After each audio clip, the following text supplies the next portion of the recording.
ಹೆತ್ತವರನ್ನ ನೋಡಿಕೊಳ್ಳದಿದ್ರೆ ಆಸ್ತಿ ಸಿಗಲ್ಲ. ಆಸ್ಪತ್ರೆಯಲ್ಲಿ ಬಿಟ್ಟು ಹೋಗೋರಿಗೆ ಸರ್ಕಾರ ವಾರ್ನಿಂಗ್. ಉಯಿಲು ಮಾಡಿದ್ರು ಕ್ಯಾನ್ಸರ್. ಆರ್ಎಸ್ಎಸ್ನಿಂದಲೇ ಅಪರಾಧ ಹೆಚ್ಚು. ಸಿಎಂ ಆರೋಪಕ್ಕೆ ಕೆರಳಿದ BJP. Congress Pak agent, China ಚಮಚ ಅಂತ ಟಕ್ಕರ್. ಸದನದಲ್ಲಿ ಸದ್ದು ಮಾಡಿದ ಕರಿಮಣಿ ಮಾಲೀಕ. ಎಚ್ಡಿಕೆ ಭೂ ಒತ್ತುವರಿ ಕೇಸ್ ತೆರವು ವಿಳಂಬಕ್ಕೆ ಹೈಕೋರ್ಟ್ ಗರಂ. ಜೈಲು ವಾರ್ನಿಂಗ್.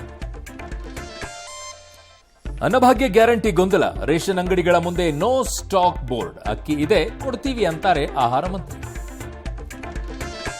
ಮುಸ್ಲಿಮರಿಗೆ ಟೆಂಡರ್. ಬಿಜೆಪಿ ಪ್ರತಿಭಟನೆ. ರನ್ಯಾ ಕೇಸಲ್ಲಿ ರಾಮಚಂದ್ರ ರಾವ್ ಹೇಳಿಕೆ ದಾಖಲು. ಯುವ ಕಾಂಗ್ರೆಸ್ಸಿಗರ ಮೇಲೆ ಫ್ಲೆಕ್ಸ್ ಕೇಸ್.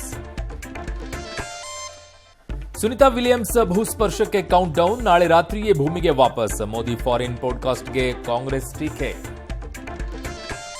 ಔರಂಗಜೇಬ್ ಸಮಾಧಿಗೆ ಬಾಬ್ರಿ ಗತಿ ಬರುತ್ತಾ? ಲಷ್ಕರ್ ಉಗ್ರ ಹಫೀಜ್ಗೆ ಜೀವಭೀತಿ. ಇಸ್ಲಾಮಾಬಾದ್ನಲ್ಲಿ ಚೀನಾ ಕಾಲ್ ಸೆಂಟರ್ ಲೂಟಿ.